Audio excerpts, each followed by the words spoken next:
Bom, queridos irmãos e irmãs nos Estados Unidos, Canadá, México, tivemos muitos problemas aqui, lá na minha casa, não consegui transmitir. Uma fase da energia caiu e nós tivemos que improvisar aqui na Sala JASP, e eu não tenho como acompanhar vocês pelo Zoom, então eu liguei pelo celular e também estou no celular também pelo Zoom, tá bom?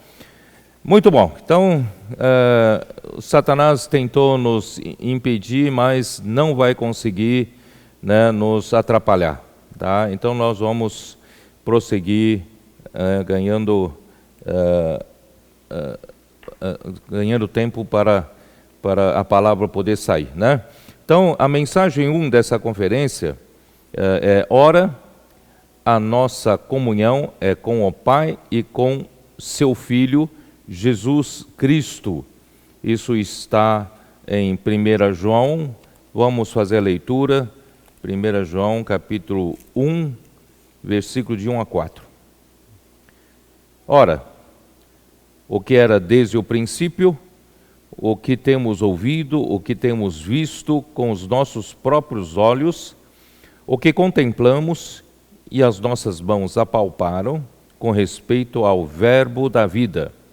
E a vida se manifestou, e nós a temos visto, e dela damos testemunho, e vô-la anunciamos a vida eterna, a qual estava com o Pai, e nos foi manifestada. O que temos visto e ouvido anunciamos também a vós outros, para que vós igualmente mantenhais comunhão conosco. Ora, a nossa comunhão é com o Pai e com seu Filho Jesus Cristo. Estas coisas, pois, vos escrevemos, para que a nossa alegria seja completa. Muito bem, nós estamos dentro do contexto do livro de Mateus, onde o foco é o Evangelho do Reino, e nós estamos falando a respeito do Reino dos Céus. É o único livro que trata do Reino dos Céus, usa esse termo, Reino dos Céus.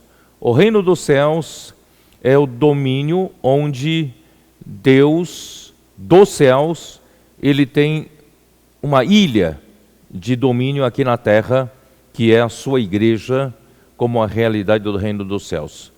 Essa terra foi usurpada por Satanás, desde que ele se rebelou. Ele não devolveu a Deus aquilo que Deus entregou para ele, o governo sobre as nações, os reinos, e ele usurpou essa terra, introduzindo a autoridade das trevas, impondo a sua corrupção, engano, mentira aqui na terra. Mas Deus está usando a sua igreja para trazer de volta o reino dos céus aqui na terra, pois o reino de Deus, ele é o domínio de Deus desde a eternidade passada até a eternidade futura. E nós estamos no intervalo do tempo. E no final desse intervalo do tempo, que nós cremos estamos bem na era final, Deus está usando a sua igreja em Filadélfia. Deus está usando o seu pequenino rebanho, está usando os trabalhadores de última hora para reaver o reino de Deus aqui na terra. Por isso, amados irmãos e irmãs, nós somos muito importantes para Deus nesse momento, que Deus possa, a partir de nós, ganhar um exército que lute pelo seu reino, que não viva pelos seus próprios interesses, que não se preocupa, né, com a sua vida, que sua vida seja preciosa para si mesmo, como diz Paulo em Atos capítulo 20. Ele não considerava a vida preciosa para si mesmo, mas que complete a carreira e complete o ministério que ele recebeu do Senhor para pregar o Evangelho da graça, isto é, para trazer o reino de Deus aqui na terra. Muito bem. Então, para nós entrarmos no reino dos céus, nós precisamos ter uma condição.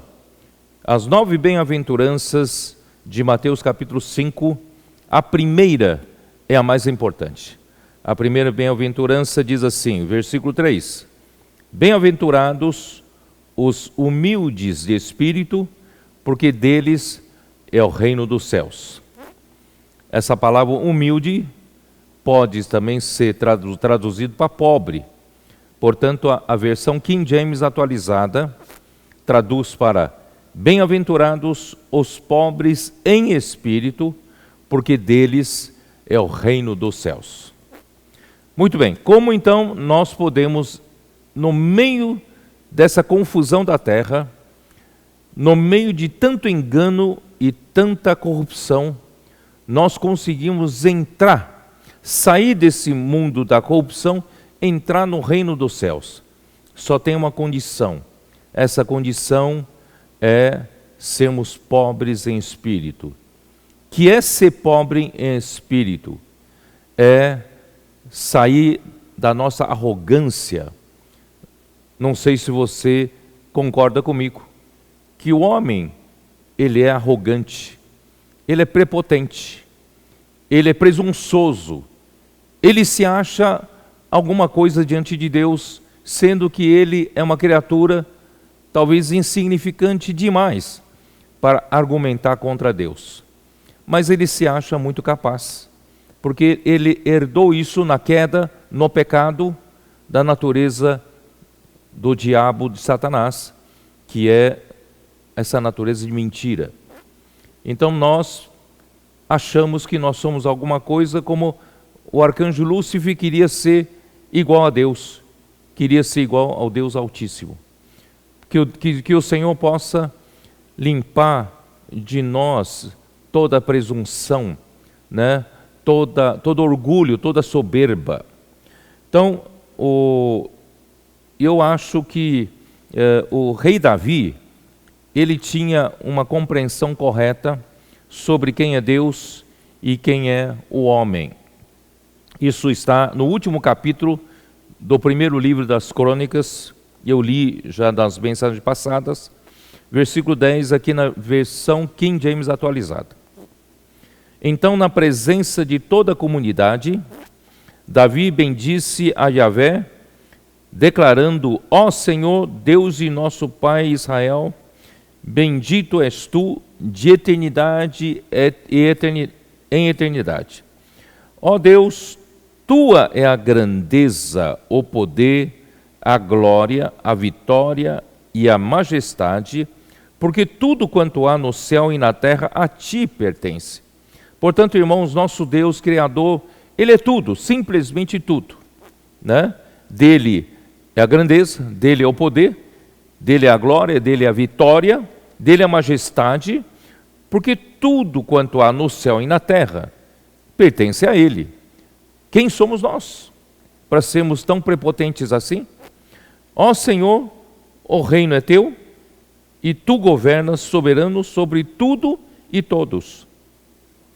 A riqueza e honra vem de ti. Tu dominas sobre todas as coisas. Em tuas mãos residem toda força e poder. Sem Deus nós não temos força. Sem Deus não temos poder. Na tua destra está dignidade, consolo e encorajamento que todo ser humano carece. Agora, portanto, nosso Deus, rendemos-te graças e louvamos o teu glorioso nome, Yahvé, ó Senhor. Entretanto, quem sou eu? Agora, Davi reconhece que o homem é insignificante. O homem não é nada perante Deus. Quem sou eu e quem é o meu povo, para que pudéssemos contribuir tão generosamente e com tanta alegria como estamos fazendo? Ora, tudo vem de ti, e nós tão somente entregamos a ti do que é teu. Diante da tua presença, somos estrangeiros e forasteiros, como nossos antepassados. Os nossos pais na terra são como uma sombra, sem esperança alguma. Ó Yahvé, nosso Deus, toda essa riqueza que doamos, a fim de construirmos uma casa em honra ao teu santo nome, vem das tuas próprias mãos, e todo esse tesouro pertence a ti. Deus meu, eu sei muito bem o quanto tu mergulhas em nossos corações. sonda-os, e que te agradas da justiça e da integridade. Na sinceridade da minha alma, ofereci voluntariamente todas essas riquezas. E agora vi com imensa satisfação que o teu povo, que se encontra aqui, igualmente ofereceu dos seus bens com generosidade e alegria. Então, esse é o rei Davi, que conhece a Deus e conhece a insignificância do homem. Ele sabe se colocar na humildade. E eu queria ler com vocês Isaías 57. Eu vou ler também na King James atualizada. Isaías 57, versículos 14 e 15.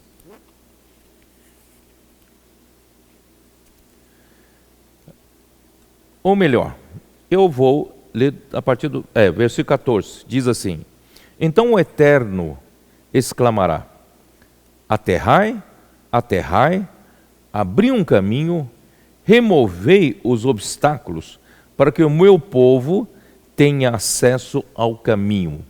Que caminho é esse?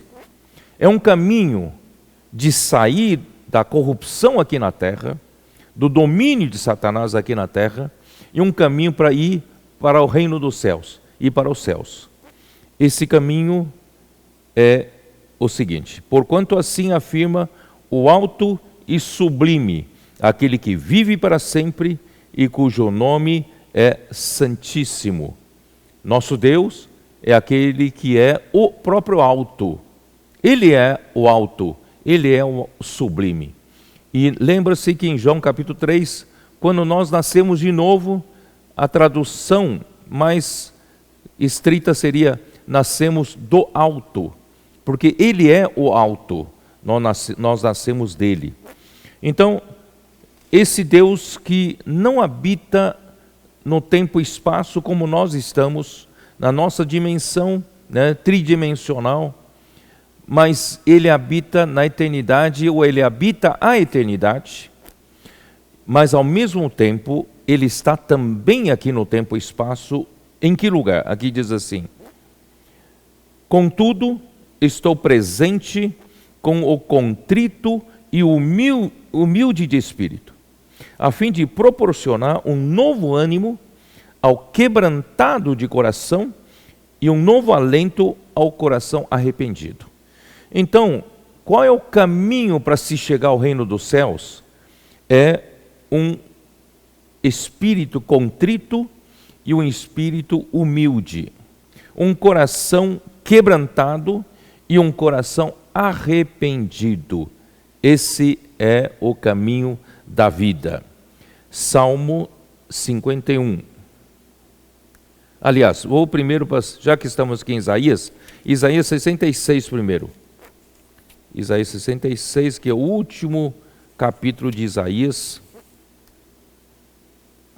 Diz assim, versículo 1 diz assim: Eis a palavra do Senhor, o céu é o teu trono, e a terra o estrado dos meus pés. Sendo assim, que espécie de casa me haveis de edificar?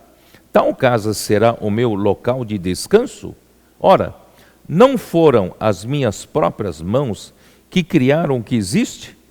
E só assim tudo o que há veio a existir? Quer dizer, nosso Deus é um Deus que realmente é a origem de toda a criação. Ele criou todas as coisas e assim as coisas vieram a existir. Indaga Yahvé o Senhor: darei, pois, minha atenção e estima a quem? Ao humilde e arrependido de espírito, que dedica seu amor reverente à minha palavra.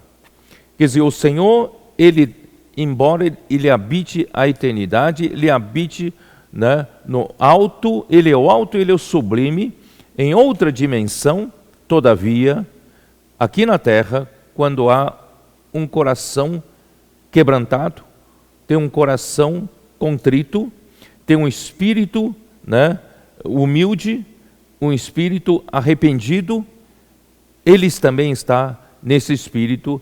Então, o céu está com quem é humilde de espírito e pobre em espírito. Que maravilha! Salmo 51. Então é hora da gente aprender a não viver mais arrogantemente, mas vivemos humildes diante de Deus, com um espírito quebrantado. Aliás, os nossos comportores, quando vão nas ruas, ou quando nossos irmãos vão praticar a pregação do Evangelho, posso orar por você?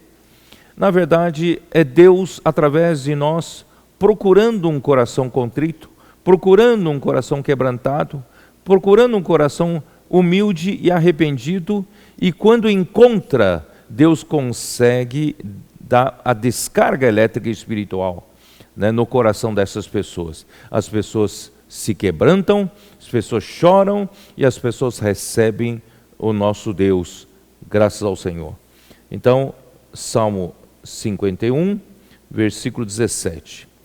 O verdadeiro e aceitável sacrifício ao Eterno é o coração contrito, um coração quebrantado e arrependido, jamais será desprezado por Deus. Isto é, se você quer agradar ao Senhor, não pense que a sua capacidade irá agradar ao Senhor, como Caim fez muita coisa com esforço do seu braço. Ele levou uma oferta para o Senhor e o Senhor não se agradou de suas ofertas e nem agradou dele. Por isso, um sacrifício aceitável, um verdadeiro sacrifício ao Senhor é um coração contrito, um coração quebrantado e arrependido, jamais será desprezado por Deus. Muito bem. Então, uma vez conhecido, né, isso, nós podemos ir também para Jeremias. Dá uma olhada. Jeremias, capítulo 17, versículo 7. Mas bendito é o homem cuja confiança está totalmente depositada em Yahvé, cuja fé está no Senhor. Queridos irmãos, nós não depositamos nossa confiança no homem. A nossa confiança está no Senhor e a nossa confiança total está no Senhor e a nossa fé está nele. Ele será uma árvore plantada junto às boas águas e que estende as suas raízes para o ribeiro. Uma árvore que não se afligirá quando chega o calor, porque as suas folhas estão sempre viçosas. Não sofre de ansiedade durante o ano da seca, nem deixará de dar seu fruto. Ora, não há nada mais enganoso e irremediável do que o coração humano, e sua doença é incurável. Quem é capaz de compreendê-lo? Quer dizer, não confie no seu coração, não confie na sua capacidade, né? Eu, Yahvé, o Senhor, sondo profundamente o coração, examino a mente dos homens, a fim de entender cada pessoa de acordo com a sua atitude, conforme as suas obras. Muito bem. E vamos também ler Salmos, o livro de Salmos 84. Salmos 84, versículo 12. Posso ler até desde o versículo 10. Pois um dia em teus átrios vale mais que 1000 em qualquer outro lugar. Estar recostado à porta da casa do meu Deus é melhor que morar nas tendas mais ricas dos ímpios. Porquanto Deus, o Eterno, é sol e escudo. Ó Senhor, o Senhor concede graça e glória. Ele nenhum bem recusa aos que vivem com integridade. Ó Senhor Todo-Poderoso, feliz é o ser humano que em Ti confia plenamente. Portanto, irmãos, nós confiamos no Senhor e não confiamos em nós mesmos. O nosso coração é enganoso, o nosso coração é corrupto, né? Somente Deus é de confiança.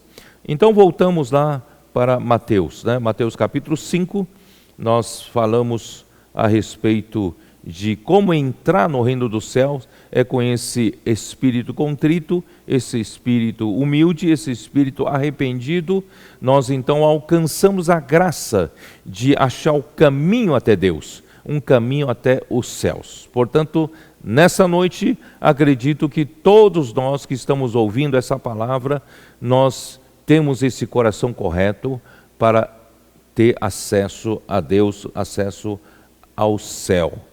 Muito bem, eu não podia deixar de falar do versículo 13, né, que diz assim: vós sois o sal da terra. Ora, se o sal vier a ser insípido, como lhe restaurar o sabor? Para nada mais presta, senão para, lançado fora, ser pisado pelos homens. E o versículo 14: vós sois a luz do mundo, não se pode esconder a cidade edificada sobre um monte, nem se acende uma candeia para colocá-la debaixo do alqueire, mas no velador, e alumia a todos os que se encontram na casa. Assim brilhe também a vossa luz diante dos homens, para que vejam as vossas boas obras e glorifiquem a vosso Pai que está nos céus. Embora eu já tenha falado isso há muito tempo, mas eu não quero deixar passar esses versículos, porque aqui diz respeito à função da igreja. A igreja é a realidade do reino dos céus, a igreja em Filadélfia, em que nós estamos, que eu chamo de igreja que prepara os seus vencedores. Eu acredito que todos que estão nos ouvindo, nos acompanhando, desejam ser vencedores e um dia ser arrebatados todos para o trono de Deus antes da grande tribulação.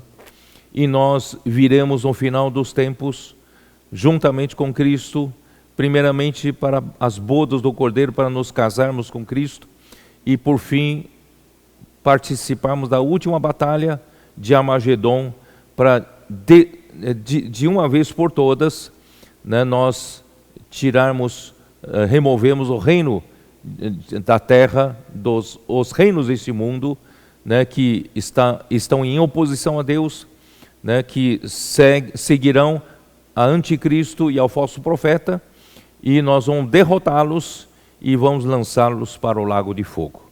Então, nós, enquanto vivemos aqui na terra, Deus conta conosco. No passado, nós estávamos escondidos em nossos locais de reuniões. A sociedade não nos conhecia, a sociedade não nos via.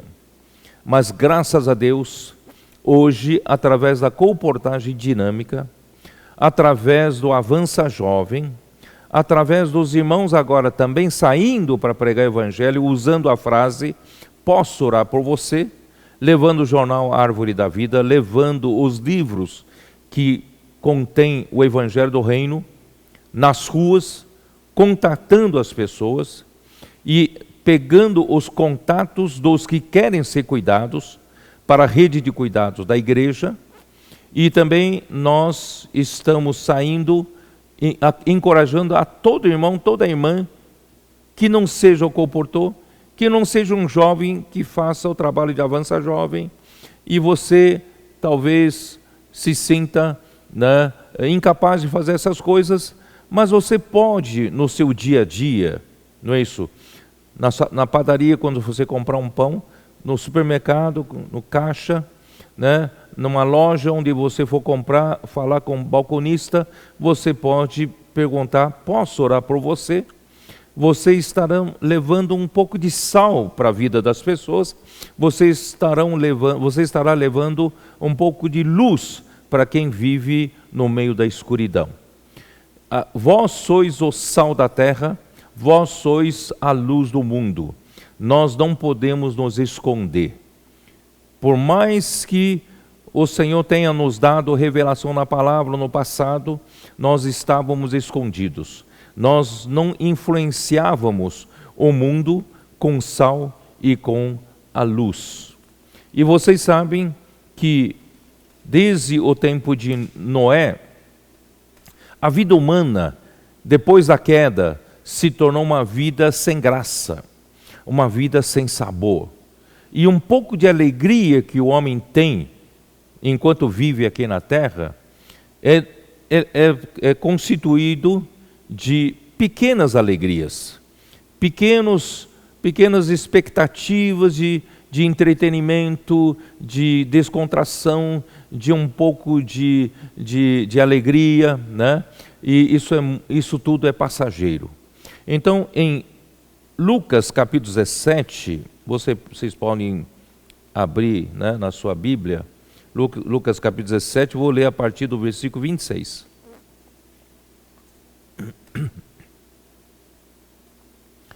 Assim como nos dias de Noé, será também nos dias do Filho do Homem.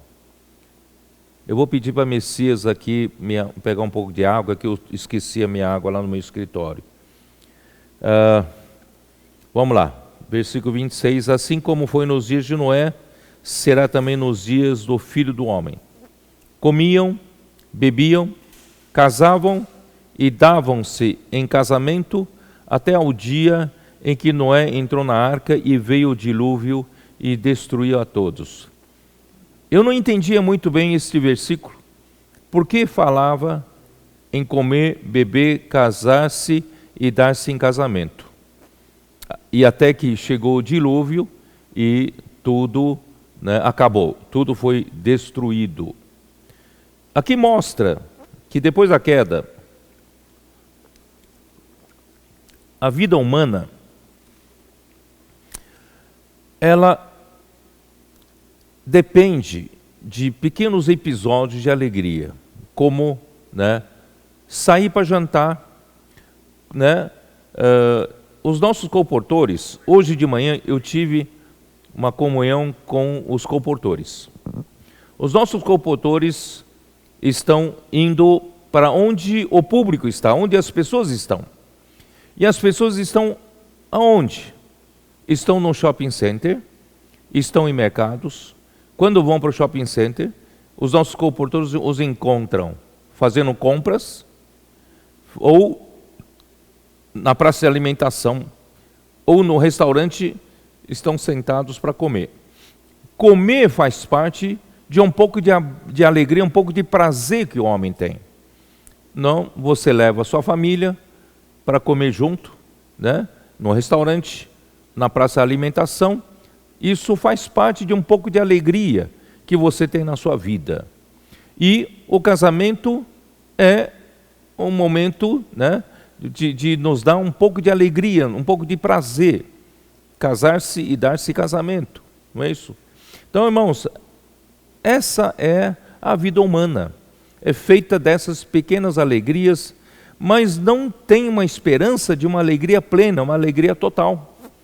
Porque é apenas uma pequena somatória dessas pequenas alegrias, quando você tira férias, quando você viaja, quando você, né, você pretende ir para um restaurante, você pretende ir para o hotel, você pretende, né, para um parque.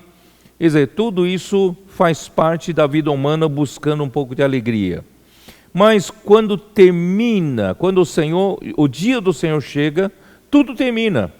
E para onde leva isso? Nada, para nada, leva para a destruição. Versículo 28, o mesmo aconteceu nos dias de Ló, também comiam e bebiam, também encontravam-se nos restaurantes, na praça de alimentação, para se alegrar um pouco na comida e na bebida, e na confraternização, na reunião. Eles também compravam e vendiam, tinham prazer nisso, certo? Prazer no shopping, no mercado, comprando as coisas, vendendo as coisas, e também plantando e edificando, trazia um pouco de alegria, fazendo negócios, realização profissional, etc, etc. Mas no dia em que Ló saiu de Sodoma, choveu do céu fogo e enxofre e destruiu a todos. Assim será no dia em que o Filho do Homem se manifestar. Quer dizer, essas pequenas alegrias, um dia tudo terminará e resultará em nada. Naquele dia, né, quem estiver no eirado, tal, não vou pular esse versículo 32. Lembrai-vos da mulher de Ló. Por que aqui lembra a mulher de Ló? A mulher de Ló se tornou uma estátua de sal quando olhou para trás, ainda não querendo deixar aquela vida de comer, beber, uma vida formada por essas pequenas alegrias, comer com os amigos, comer com a família, beber com os amigos, beber com a família, casar-se, dar-se em casamento, não é isso? Comprar, vender, plantar, edificar, fazendo negócios, tendo um pouco de alegria nas realizações profissionais. E a mulher de Ló não queria deixar aquela vida e se tornou uma estátua de sal. Isso quer dizer o quê? Quer dizer que se nós como cristãos não usamos nosso sal para salgar a terra, temperar a vida das pessoas, queridos irmãos, nós viraremos a estátua de sal, porque nós não usamos o sal e nós nos tornaremos uma estátua de sal. Versículo 33 fala: quem quiser preservar a sua vida, perdê-la-á, e quem perder a vida, de fato, a salvará. Então, nesse momento, queridos irmãos, não vamos buscar viver como todos, viver a nossa vida também, né, sendo consumida nessas pequenas alegrias, né, de comer, beber, né, não que você não possa levar sua família para comer, para beber, não estou dizendo isso. Mas a sua vida não pode se resumir nisso. Então, aproveitar agora, nega um pouco a sua vida da alma, saia, mesmo você saindo para comer com a sua família, use sal. Encontre as pessoas e fale: posso orar por você? Seja por um garçom, seja para balconista de uma loja, posso orar por você? Às vezes você fala: mas eu não tô afim de fazer isso. Mas se você negar a sua vida da alma, você vai ganhar a salvação da alma. Então, queridos irmãos, negue um pouco a vida da alma, deixe escapar essa frase: posso orar por você? Você vai ver como você vai salgar a vida das pessoas, você vai temperar a vida das pessoas. Ali em Mateus 5 que nós lemos, né? Versículo 13, não é isso? Que fala assim: se o sal se tornar insípido, como lhe restaurar o sabor? Quer dizer, o sal é para dar sabor. Então, quando você fala: posso orar por você? Você está levando Deus para as pessoas e Deus dá sabor à vida das pessoas. As pessoas estão sem graça, a vida das pessoas está sem sentido, sem graça, não tem sabor, não tem alegria verdadeira, tem que buscar prazer nessas pequenas coisas para dar alegria, como comida, bebida, mas você tem a verdadeira alegria, que é Deus, e você pode levar um pouco de sal na vida dessas pessoas. Então, por que nós não fazemos isso? Se nós assim fizermos, nós vamos salvar a nossa alma, tá? E Noé, na verdade, ele fez isso. Durante todo o tempo em que Noé, ele construiu a arca por 100 anos, e durante esse tempo todo, ele foi o pregador da justiça. Isso está em 2 Pedro, capítulo 2, versículo 5, você pode ver. Por isso que Noé achou graça diante do Senhor, em Gênesis 6, versículo 8. Mas Ló não, embora Ló fosse um justo, mas ele não pregou o evangelho enquanto viveu em Sodoma, e nem a sua mulher. E o seu fim foi triste, ele só teve descendência através de relações incestuosas com as suas filhas. Portanto, irmãos, não queira viver como Ló. Vamos dar sabor à vida das pessoas. Quantas pessoas estão a fim de tirar sua própria vida porque não tem mais alegria para viver, não tem mais graça para viver? Nós podemos mudar essa vida dessas pessoas, não é? E na oferta de manjares também aplica-se o sal. Eu li isso em Levítico capítulo 2, versículo 13. Cristo é a fina flor de farinha que passou por vários processos de moagem. Um trigo precisa moer muitas vezes até se tornar uma flor fina de farinha. Então, isso mostra que nosso Senhor Jesus Cristo, ele viveu uma vida de sofrimentos. Isaías 53, versículo 3. Pode abrir na sua Bíblia, vamos ler rapidamente. 53, Isaías, versículo 3. Era desprezado e o mais rejeitado entre os homens, homem de dores e que sabe o que é padecer, e como um de quem os homens escondem o rosto, era desprezado e dele não fizemos caso. Certamente ele levou sobre si as nossas enfermidades e as nossas dores, levou sobre si, e nós o reputávamos por aflito, ferido de Deus e oprimido. Então ele viveu uma vida de sofrimentos para se tornar a fina flor de farinha, isto é, a humanidade de Jesus é uma humanidade fina, uma humanidade perfeita, uma humanidade suave e uma humanidade equilibrada. Sabe o que é uma humanidade equilibrada? Não tem excessos e nem tem falta. Ele não como é que fala? Não comete excessos e também não comete faltas. Graças a Deus, essa humanidade está em Jesus e nós temos essa humanidade em nosso espírito, porque Ele é o Espírito que entrou em nosso espírito. Portanto, nós devemos também seguir o mesmo caminho da cruz que Jesus tomou, para que a nossa vida tenha sabor para Deus e para os homens e ainda tempere a vida das pessoas à nossa volta. Vamos olhar o exemplo de Jesus, João capítulo 6, versículo 38. Porque eu desci do céu, não para fazer a minha própria vontade, e sim a vontade daquele que me enviou. Jesus, ele não veio aqui na terra para fazer a sua própria vontade.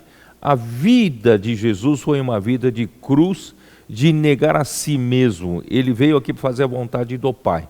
Portanto, quando nós também vamos para as ruas, né, nós não fazemos a nossa própria vontade, mas fazemos a vontade de Deus. Capítulo 6 ainda, versículo 25, versículo 57. Assim como o Pai que vive, me enviou, e igualmente eu vivo pelo Pai, também quem de mim se alimenta, por mim viverá. Então, Jesus, enquanto vivia aqui na terra, ele vivia pelo Pai. E hoje, nós também nós que alimentamos-nos de Jesus, nós também vivemos por Jesus. Então nós não vivemos mais por nós mesmos. A nossa vida não é mais nossa, a nossa vida é do Senhor. Por isso, em Mateus 16, Jesus disse para nós seguirmos a Ele. Versículo 24. Então, disse Jesus a seus discípulos: se alguém quer vir após mim, a si mesmo se negue, tome a sua cruz e siga-me. Porquanto quem quiser salvar a sua vida, perdê-la-á. E quem perder a vida por minha causa, achá-la-á. Pois que aproveitará o homem se ganhar o mundo inteiro e perder a sua alma? Ou que dará o homem em troca da sua alma? Porque o Filho do Homem há de vir na glória de seu Pai com seus anjos, e então retribuirá a cada um conforme as suas obras. Portanto, enquanto vivemos aqui na terra, como reino dos céus, nós não vivemos para buscar os nossos próprios interesses aqui na terra, para buscar agradar a nossa alma, agradar a nossa vida psique. Nós estamos aqui na terra para agradar o Senhor, para seguir o Senhor. O caminho que nosso Senhor Jesus tomou foi o caminho da cruz. Então aqui o Senhor fala assim: se alguém quer vir após mim, a si mesmo então se negue, tome a sua cruz e siga-me. Então nosso caminho é fazer perder a nossa vida da alma para ganhar a salvação da alma. Tá? E dessa forma, essa vida crucificada que vivemos, não fazendo a nossa própria vontade, vai produzir sal. E esse sal será para dar sabor à nossa própria vida e também dar sabor à vida das pessoas a quem nós oramos com elas. Posso orar com você, a quem nós pregamos o Evangelho, tá bom? Então vamos, a partir de agora, ter esse viver. Talvez você diga: eu não sou comportor dinâmico, eu não estou todo o tempo na rua, mas você tem algum contato social, não tem? Se você tiver qualquer contato, seja nas lojas, seja na padaria, seja no mercado, você pode orar com as pessoas.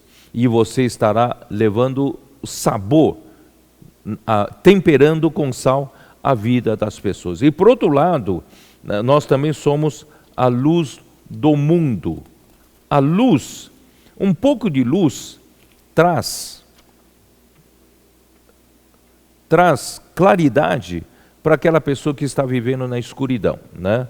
E o mundo hoje vive debaixo da autoridade das trevas. Isso está em Colossenses capítulo 1, versículo 13. Colossenses 1, versículo 13.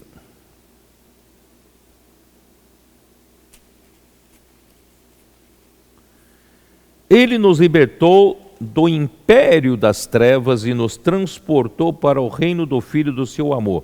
Quer dizer, antes de nós crermos no Senhor Jesus, assim como todas as pessoas que não creram ainda, vivem debaixo do império das trevas. Essa palavra império pode ser traduzida também por autoridade das trevas ou potestade das trevas. Então, o mundo inteiro jaz do maligno, o mundo inteiro vive em trevas. Você precisa entender que as pessoas do mundo estão debaixo de uma escuridão total. Imagine uma pessoa que nasceu, foi criado em um porão escuro. Assim são as pessoas do mundo. Elas não conhecem a luz. Então vivem no porão escuro. Satanás impôs essa vida de escuridão, de trevas para todos os homens desse mundo. Imagine um dia você leve uma pequena luz àquele porão para aquela pessoa. Seja uma lanterna, seja uma luz de vela, seja até uma luz de um fósforo. Um pouco de luz, você faz com que aquela pessoa veja a condição em que ela vive. Aí ela vai olhar para o porão, vai se assustar, porque no porão onde ela está na escuridão, quando vê um pouco de luz, ela consegue enxergar a sujeira que está no chão, as baratas, os insetos, as aranhas, tantas coisas que estão ali, né? As pessoas conseguem ver a sua própria condição em pecado, na corrupção, não é isso, da morte. Então, não prive as pessoas de um pouco de luz. Você é a luz do mundo, né? Romanos capítulo 13. Romanos capítulo 13, versículo 12. Vai alta a noite. Nós estamos no momento mais escuro da noite. Quanto mais escura é a noite, mais perto está do alvorecer, do amanhecer. Portanto, queridos irmãos, estamos num momento mais escuro. É momento da gente levar um pouco de luz às pessoas que estão na escuridão total. Vai alta a noite e vem chegando o dia.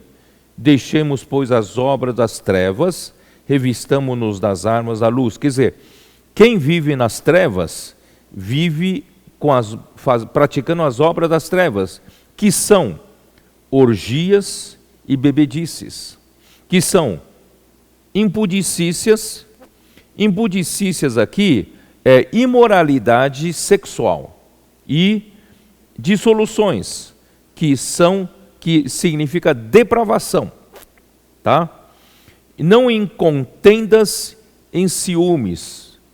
O apóstolo, ele engloba contendas e ciúmes como obra das trevas. Portanto, irmãos, se na igreja nós ainda temos contendas entre nós, ainda temos ciúmes uns dos outros, nós estamos ainda no meio das trevas. Vamos ser filhos da luz, porque aqui diz: andemos dignamente como em pleno dia, porque nós, embora estejamos também na mesma noite escura como todos, nós somos a lua.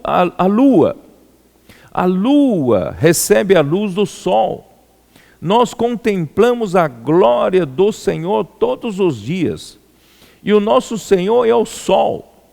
Então nós não somos da noite, embora vivamos da noite, nós somos do dia, somos filhos da luz. Por isso, vamos levar um pouco de luz para as pessoas. Aliás, a lua foi criada por Deus, lá em Gênesis capítulo 1, para governar a noite.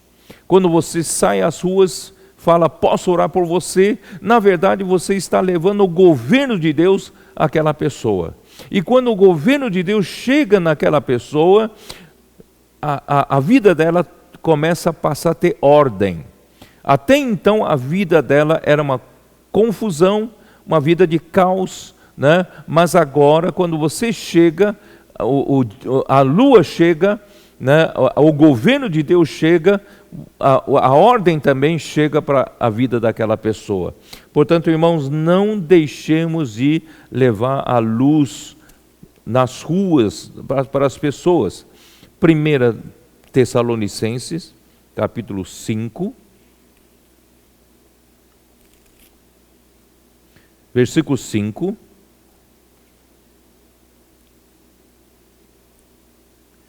Portanto, vós todos sois filhos da luz e filhos do dia, nós não somos da noite nem das trevas.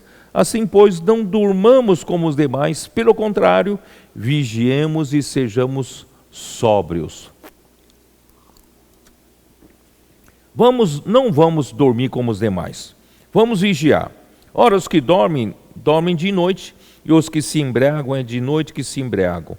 Nós, porém, que somos do dia, sejamos sóbrios, revestindo-nos da couraça da fé e do amor, e tomando como capacete a esperança da salvação.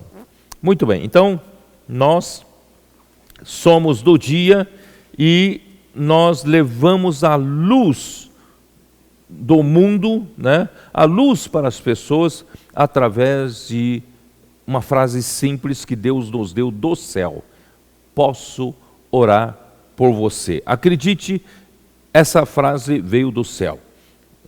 Os corações se abrem. Muito bem. A última parte da mensagem, eu quero dizer para vocês que o sal substitui aquelas pequenas alegrias que a vida humana busca. Alegria na comida, alegria na bebida, alegria no casamento, no namoro, né? Alegria na realização profissional, alegria na compra, no shopping, alegria na venda, nos negócios, não pequenas alegrias nas férias, né? Nas viagens.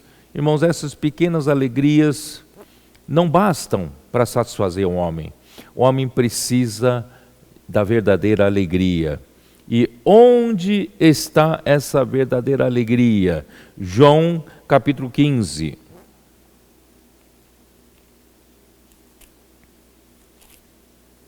João capítulo 15, versículo 11. Tenho-vos dito estas coisas para que o meu gozo esteja em vós e o vosso gozo seja completo. Veja bem, então aqui tem o meu gozo, eu prefiro falar a minha alegria. A alegria do Senhor, Deus quer colocar essa alegria dentro de nós.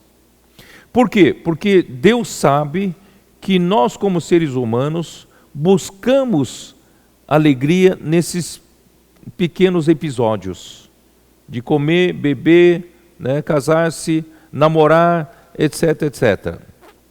Mas nós não conhecemos a alegria do Senhor. E Deus quer nos dar a sua alegria.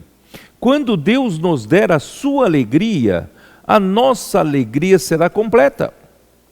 Não precisaremos mais buscar nessas pequenas alegrias um pouco de prazer para viver. O homem foi criado, na verdade, para ter Deus como sua alegria. Deus deve ser tudo para o homem.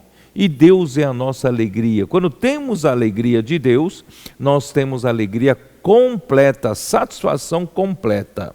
Tá? E vamos ver, capítulo 15. Vamos dizer o seguinte. Em João 15, a partir do versículo 9, eu vou ler na King James atualizada, tá? Assim como o Pai me amou, eu da mesma forma vos amei. Você sabe que a alegria veio do amor. O amor é a coisa mais perfeita que existe. E Deus é amor. A própria perfeição é o amor. E Deus é a própria perfeição. Então, nessa própria perfeição é que vem a nossa alegria. A alegria completa que satisfaz o homem plenamente vem do amor, vem de Deus. Se obedecerdes os meus mandamentos, quer dizer, se obedecerdes a minha palavra, veja como é importante a palavra que nós recebemos. Vocês estão recebendo uma palavra, essa palavra que vem de Deus, ela nos traz a perfeição, ela nos traz o amor, ela nos traz a alegria. Permanecereis no meu amor. Se você obedecer essa palavra, você vai permanecer no amor, nesse amor que é perfeito, que é a própria perfeição. Exatamente como eu tenho obedecido às ordens do meu Pai e permaneço em seu amor. Quando você ouve uma palavra profética, você sabe que toda a palavra de Deus é um mandamento, toda a palavra de Deus é uma ordem para você obedecer e praticar. Então, se você obedece e pratica, você permanece no amor. O que resulta em você receber a palavra e obedecer e praticar é o amor. E o amor é a própria perfeição. O amor é que leva você para essa alegria que eu vou dizer. Tenho-vos dito estas palavras para que a minha alegria permaneça em vós e a vossa felicidade seja completa. O homem está à busca da sua felicidade e não encontra. Os psicólogos costumam dizer para os seus pacientes, se você não está feliz no seu casamento, que busque a sua própria felicidade em outro casamento. Irmãos, não vai achar, porque a felicidade está em Deus. Deus é a nossa felicidade completa e plena. Tá? E agora, no capítulo 17 de João ainda, versículo 13. Capítulo 17, versículo 13.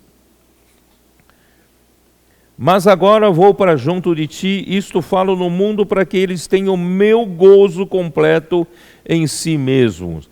Quer dizer, Deus quer dar a sua alegria completa para nós. Eu vou ler na King James atualizada. Mas agora vou para junto de ti, vou para junto do Pai. Digo dessa forma, enquanto eu estou no mundo, para que eles recebam a minha plena felicidade em seus corações. Então, o que Deus quer é nos dar a sua plena felicidade em nossos corações, para que a gente não precise buscar água que volte a ter sede novamente. Vocês devem se lembrar quando o Senhor, perguntou para a mulher samaritana, falou para a mulher samaritana, quem beber dessa água tornará a ter sede. mas aquele que beber da água que eu lhe der, não é isso? Nunca mais terá sede, pelo contrário, ainda será nele uma fonte a jorrar pela vida eterna.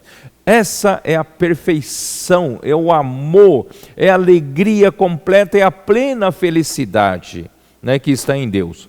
Porque Deus é a própria perfeição. Dá uma olhada em 1 Coríntios capítulo 13. Capítulo 13 de 1 Coríntios fala sobre o amor. O amor jamais acaba, né, etc, etc. Quando chega no versículo 10.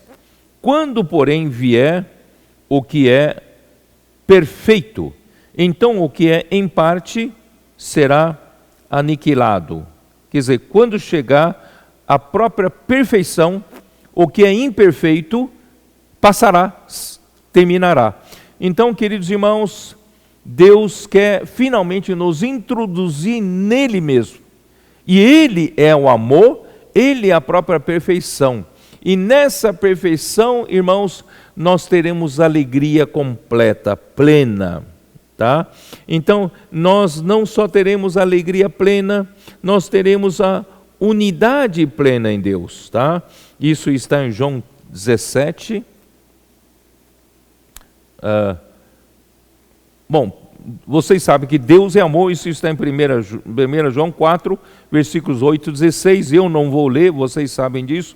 E João 17, versículo 21 diz assim: a fim de que todos sejam um, e como és tu, ó Pai, em mim, e eu em ti, também sejam eles em nós, para que o mundo creia que tu me enviaste.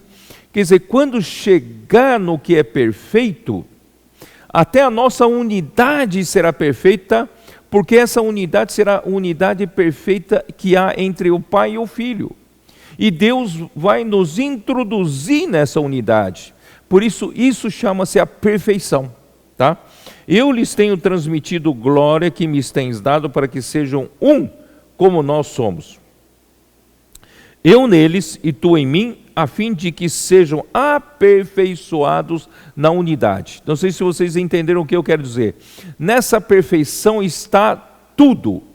Nessa perfeição está, aliás, essa perfeição é o próprio amor. Então, nessa perfeição que é o próprio amor, está a alegria completa. Está a unidade completa. Tá? E também a justiça completa. A santidade completa. Então nós vamos ser levados para o que é perfeito, portanto a alegria será perfeita, tá?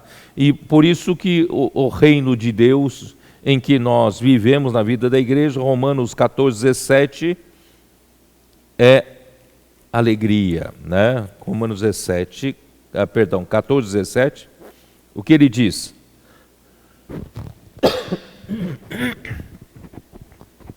Porque o reino de Deus não é comida e bebida. Por quê? Porque o reino de Deus não precisa mais de comida e bebida para ficar feliz. Quem vive no reino de Deus não precisa mais buscar nesses pequenos episódios de alegria para se alegrar. Porque o reino de Deus é justiça e paz e alegria no Espírito Santo. No reino de Deus é onde há perfeição. Na perfeição está a justiça.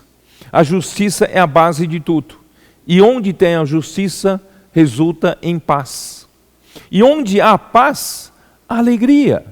Em Deus nós temos tudo isso. Em Deus nós temos a justiça, temos a paz, nós temos a alegria. E essa verdadeira felicidade, onde está? Salmo 16. Eu vou usar King James atualizada de novo. Salmo 16, como diz? Salmo 16, versículos de 9 a 11. Essa é a razão da alegria que trago no coração, e no íntimo exulto de prazer. Vou explicar um pouco antes de terminar de ler. Quem diz aqui é o Filho dizendo ao Pai. Jesus Cristo como Filho dizendo ao Pai, né? Exulto de prazer e assim meu corpo repousará em paz. Jesus, quando vivia aqui na terra, ele tinha o corpo, né? E ele, por obediência ao Pai, ele morreu na cruz por sacrifício pela nossa redenção. E Deus prometeu em não deixar o seu corpo na corrupção. Por isso aqui diz, porque tu não me abandonarás nas profundezas da morte, e nem permitirás que o teu santo sofra decomposição. Versículo 11, tu me fizeste conhecer o caminho da vida. É esse caminho que Deus quer nos levar. Caminho da vida. Qual é o caminho da vida? A plena felicidade da tua presença.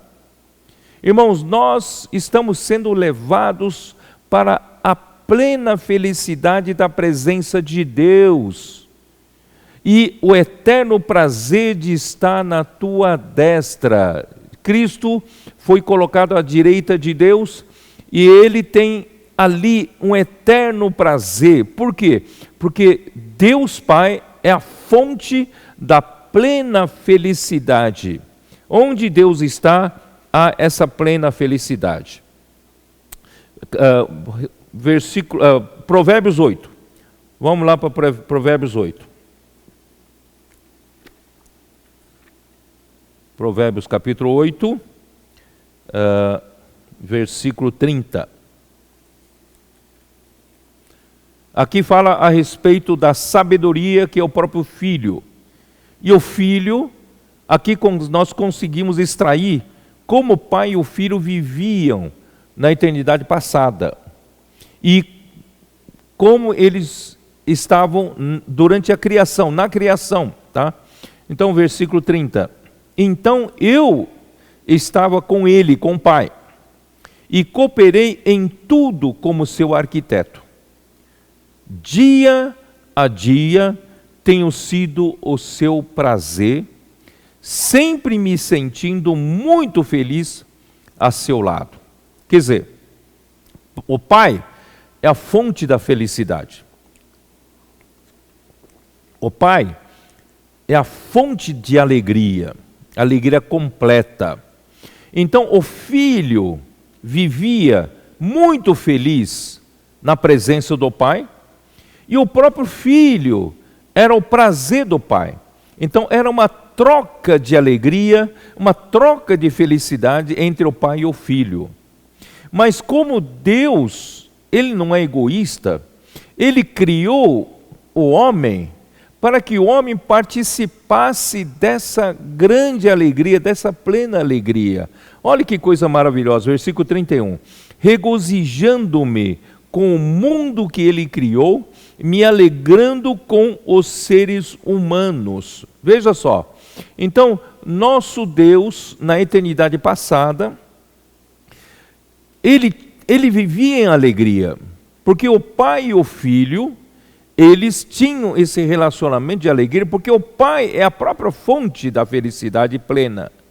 E o Filho era o prazer do Pai. E agora Deus criou o homem, Deus quer fazer o quê?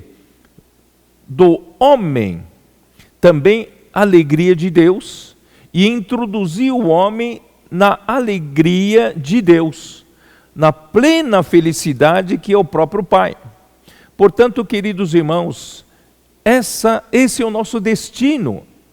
Não busque nessas pequenas alegrias efêmeras, temporais, nesse mundo. Vamos buscar a própria fonte da alegria, fonte da felicidade. E vamos levar essa alegria para as pessoas, lançando um pouco de sal na vida das pessoas e um pouco de luz na vida das pessoas. É onde eu quero chegar nessa noite, né? Então, queridos irmãos, por fim, nós vamos nos tornar parte inerente do Filho. E como o Filho está no Pai, e nós seremos parte em Deus. Isso está em Apocalipse 21, versículo 3, onde diz, então ouvi grande voz vindo do trono, dizendo: eis o tabernáculo de Deus com os homens, ele habitará com eles serão povos de Deus. E a última frase, eu vou usar a tradução da Bíblia de Jerusalém, que diz assim: e ele, Deus com eles, é um nome composto, Deus, hífen, com, hífen, eles. É o nome de Deus. Deus com eles será o seu Deus. E ele, Deus com eles, será o seu Deus. Quer dizer, Deus na eternidade futura, ele viverá como o Deus com os homens.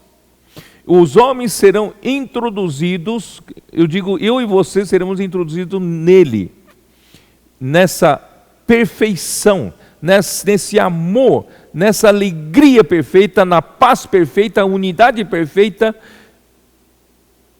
na glória perfeita, na justiça perfeita e na santidade perfeita. Queridos irmãos, é por isso que o apóstolo João, em 1 João capítulo 1, vou terminar. 1 João, como João disse: o que era desde o princípio, o que temos ouvido e o que temos visto com próprios olhos, e as nossas mãos apalparam com respeito ao verbo da vida. Aqui João está falando da palavra da vida. E essa palavra da vida é o próprio Filho. E essa palavra da vida, quando nós anunciamos, quando nós pregamos, o que nós estamos fazendo nas ruas, quando oramos com as pessoas, nós estamos anunciando a palavra da vida. A palavra profética é a palavra da vida. E essa palavra faz o quê? Essa palavra faz com que aquele que ouve tenha comunhão com quem anuncia. O apóstolo João anunciou a palavra profética, e essa palavra profética é a palavra da vida, que é o próprio Filho de Deus, anunciado para as pessoas, e as pessoas que ouvem participam da comunhão com ele, com o apóstolo. E a comunhão do apóstolo é com quem? Final do versículo 3. Ora, a nossa comunhão é com o Pai e com seu Filho Jesus Cristo. Então, quando nós levamos a palavra profética para as ruas, pregando o Evangelho, fazendo comportagem, Avança Jovem, Rede de Cuidados, comportagem por hora, né? Os irmãos e irmãs pregando o Evangelho em todo lugar, que é o nosso viver. O que nós estamos fazendo? Estamos anunciando a palavra da vida às pessoas. E a palavra da vida tem um poder de fazer as pessoas participarem da comunhão com o apóstolo. E porque a palavra profética saiu do apóstolo. E esses que ouvem participam da comunhão com o apóstolo. E a comunhão do apóstolo é com quem? É com o Pai e com o seu Filho Jesus Cristo. Então, queridos irmãos, é aí onde eu quero terminar. O que toda a Bíblia, todo o Evangelho, o livro de Mateus, apenas prega isso, que Deus quer nos introduzir nesse reino dos céus, e esse reino dos céus não só traz o governo de Deus, a autoridade de Deus, e a autoridade de Deus é para quê? Através do Evangelho, através da palavra, através do Evangelho do reino, o governo de Deus se estabelece na vida das pessoas a quem anunciamos a palavra da vida. E essas pessoas passam a ter comunhão com a palavra profética, com o apóstolo. E através dessa comunhão, a comunhão é com o Pai, com seu Filho Jesus Cristo. E nessa comunhão, ele passa a participar de quê? Ele passa a participar da justiça, de paz e da alegria. E no fim, essa pessoa passa a viver em plena felicidade, porque o Pai é a plena felicidade e o Filho leva você a participar desse prazer, dessa alegria de viver. Aí nós não precisaremos mais de meramente buscar alegria efêmera nas pequenas coisas dessa vida. Eu não li o versículo 4, eu quero ler. O versículo 4 de 1 João 1, né? Essa comunhão, ora, nossa comunhão é com o Pai e com seu Filho Jesus Cristo. Estas coisas, pois, vos escrevemos para quê? Para que a vossa alegria seja completa. Então, quando somos introduzidos na comunhão com o Pai e com o Filho, através do apóstolo, através da palavra profética, a nossa alegria se torna completa. Nós encontramos finalmente a plena felicidade. Vamos dividir isso com as pessoas. Vamos repartir o nosso pão com as pessoas, também levar essas pessoas a participarem dessa comunhão com o Pai, com seu Filho, para que a alegria dessas pessoas também seja completa. Não mais dependa, né, de um pouco de alegria no comer, no beber, no casar, nas coisas dessa vida. Tá bom? Então Deus abençoe a todos, né? Espero que vocês tenham, né, recebido muita ajuda, né? E que nós possamos viver felizes pelo resto da nossa vida. Deus é a nossa alegria. Amém. Fique agora com vocês.